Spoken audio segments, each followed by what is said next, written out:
Театър Сълза и смях. Театър Сълза и смях е първата софийска театрална трупа. Представете си София в самия край на 19 век.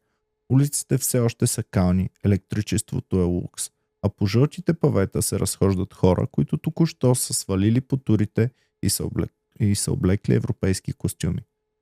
Точно в тази атмосфера през 1892 година се ражда първата професионална театрална трупа в България.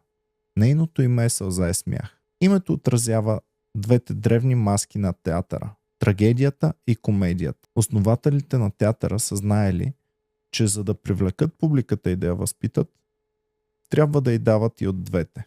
Преди появата на големите театри, комедията се е случвала предимно на хартия, във вестниците или край масата в кръчмата. Сълза и смях прави нещо революционно. Качва българския хумор на сцената. Именно трупата на Сълза и смях поставя основите, върху които по-късно се изгражда народният театър.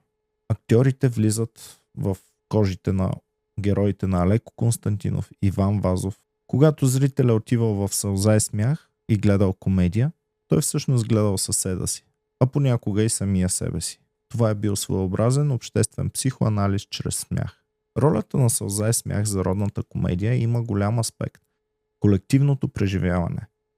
Едно е да четеш фейлетон сам в стаята си и да се подсмихваш под мустак. Съвсем друго е да седиш в тъмната зала рамо до рамо с министри, търговци и обикновени занаятчии и всички заедно да избухнете в смях на една и съща шега.